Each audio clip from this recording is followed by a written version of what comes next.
One of the most important and proactive steps I took when starting out medical school was to learn how to learn. And this is something I would 100% recommend to every student regardless of the class you are or level you are. Learning how to learn actually helped me reduce the frustration related to studying and also helped me free more time to do other things I would love to do outside academics. And I really think that learning how to learn is like many other skills that can be learned, improved on and mastered. So in this video I'll be talking about how I personally study with the hope that you can learn one or two things to add to your own study too. So this video is going to be divided into 3 parts and there will be a timestamp in the description below, so feel free to skip around if you want to. Firstly, let's talk about understanding.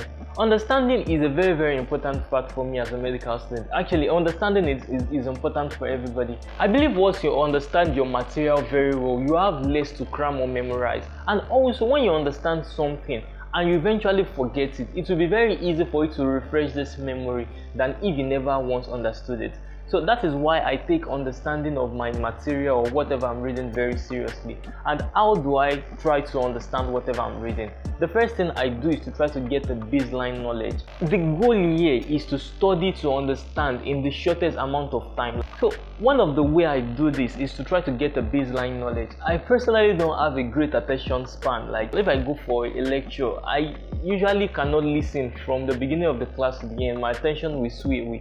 But I try my best to at least get the general idea. I try to get the baseline knowledge of what the lecturer is saying, because I know when I eventually get back to study on my own, I'm going to spend way less time trying to figure out everything new by myself. So getting a baseline knowledge is something I always try to do when I can. Another way I get a baseline knowledge, especially when it is about test or exam period, because in medical school we're always having test and so on, and you barely have enough time to read. So one of the way I get baseline knowledge is to just talk to my friends that have read that particular topic I've never read. I'll just tell them, come explain this thing to me. Once they explain it to me, I get a general idea or general concept, and sometimes I could get the baseline knowledge from tutorials. So the second thing I do to understand is to give myself enough time. Like I chill when I'm reading the material for the first time. So when I'm reading the material for the very first time, the aim is not to remember everything. The aim is to understand as much as I can. So first of all, if the material is large, I break the material into chunks, and my goal sitting down is to understand a part of the material. And to ensure I understand, I read in between the lines. Sometimes I may meet a particular strange word I've never come across in a sentence. I could just further take my phone and go to Google to search for the meaning of the word and how it relates to that sentence. I know that sometimes missing just a single word or a single sentence can actually affect you from understanding the whole passage or the whole paragraph. So this is something I always ensure I take my time when reading for the first time. But if after calming down and reading the material and still don't get it, the next thing I do is to consult other materials. I actually believe that now with the number of resources we have, any person can learn anything. You know, information, a particular information can be packaged in different formats. Sometimes just watching a 10-minute YouTube video can help me explain a textbook of like 5 pages chapter that I've been trying to understand. Also sometimes I could just easily go on Google and search for the particular topic I'm trying to learn, and I'll find articles that are simply like well written that will explain this concept further. And sometimes I could just simply consult another textbook. I believe that sometimes we do not understand a particular material or a particular information, not because we cannot understand it, but because of the way the information is presented. This always happens. Like I will try to understand a particular thing from a particular textbook, then I will go to maybe the internet to search for that thing, and the way they explain it is just the use of English in that textbook that is not actually understandable for me.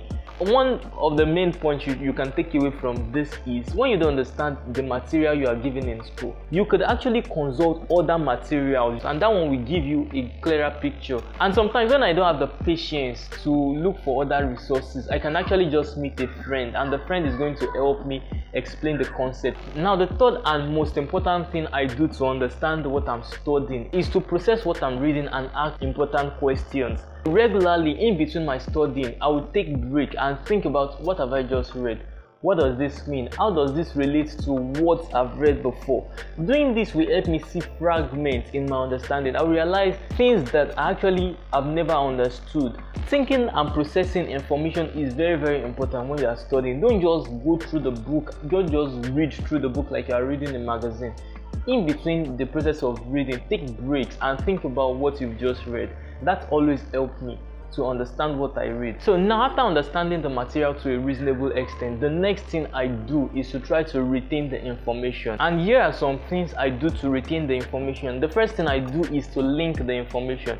So linking is a very important memory technique. In fact, if you always watch these memory experts, how they do these amazing things with their memory is to link. So one of the ways I link is to link the new information I'm just learning with old information that I've already had. So for example, many topics have topics that precede them. So when I'm learning the new topic that has a topic that is related to it, I try to recall the old topic and see the relationship between that topic and the new topic.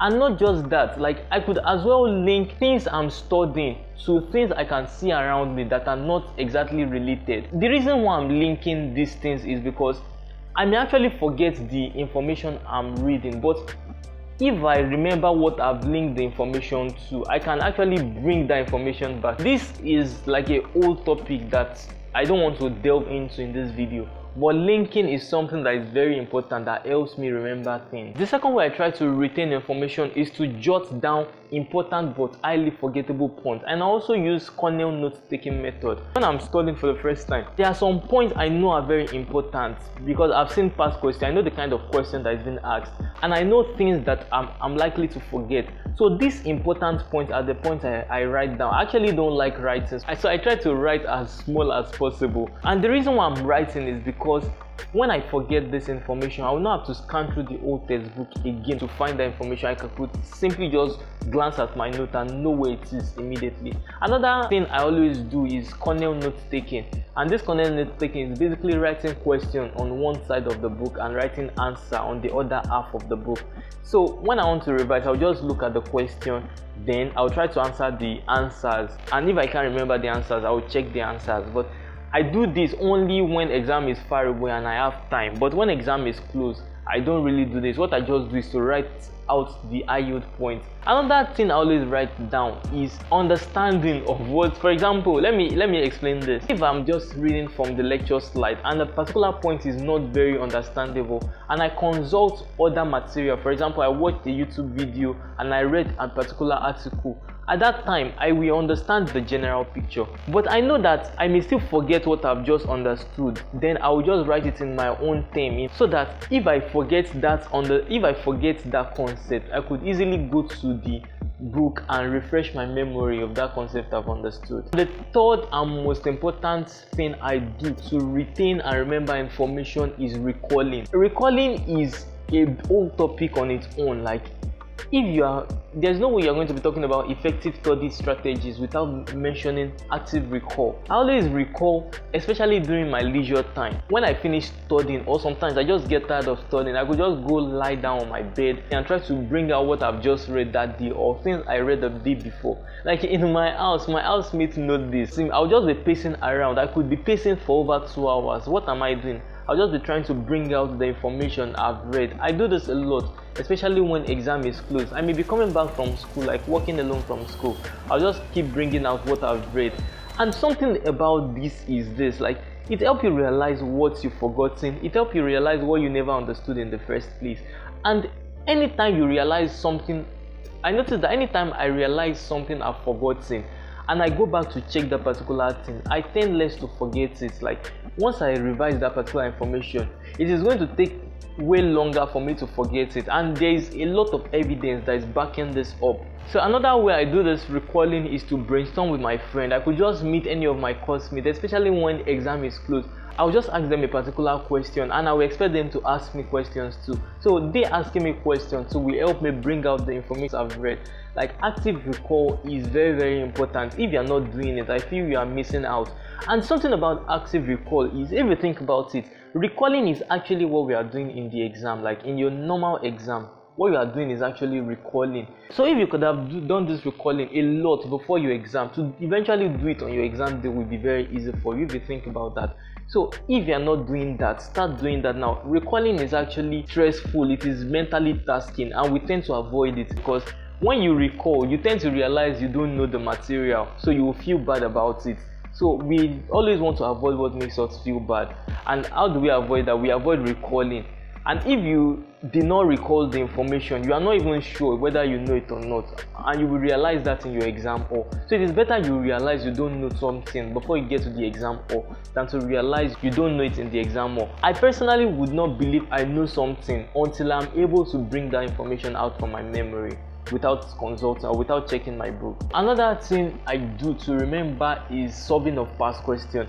You know, besides the fact that past question is a very good tool for learning, past question is always also repeated. If you're in the university, just know that past question will be there's no way past question will not be repeated at least several times in your undergraduate years.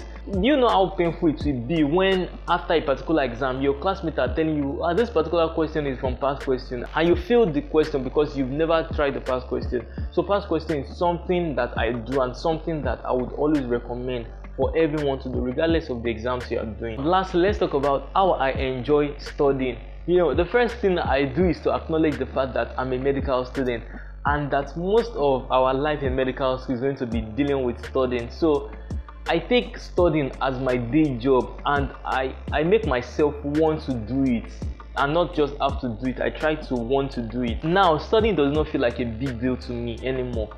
And second thing I do to enjoy studying is to break my study into reasonable bits. I don't give myself unnecessarily large tasks. I don't have to sit for 10 hours straight studying. I will just tell myself, okay, you have to study this amount of material, especially when I have a lot of time before the exam. And that is why I've always tried to be consistent.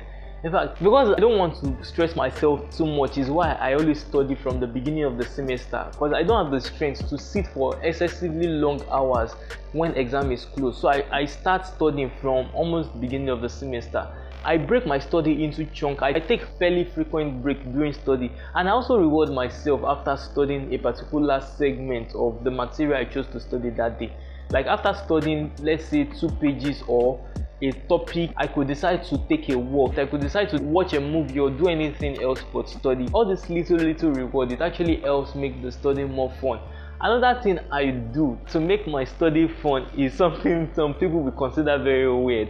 Is talking to myself. I always prefer to study at home because I have the freedom to display myself without disturbing others. So when I'm at home studying alone, I could talk out loud to myself. You know, you get the gist. So I do all this to ensure that my study session is less boring and more fun. Another thing I do is to change my study environment. I just try to ensure that studying is less frustrating and more fun. I try to do everything I can to ensure that. So I think this is all I have to share today. In subsequent videos, I'm sharing more details on some of the things I mentioned in this video. But if you are really interested in this subject of learning how to learn, there's a book I found really helpful. The book is called Make It Stick. It contains so many researches that has been done on many students like us to find out which study technique is actually very helpful. And besides that, I would also advise you to study your own self and say what works for you and what does not work. You do not have to follow every single thing everybody says. So I believe that's the end of this video.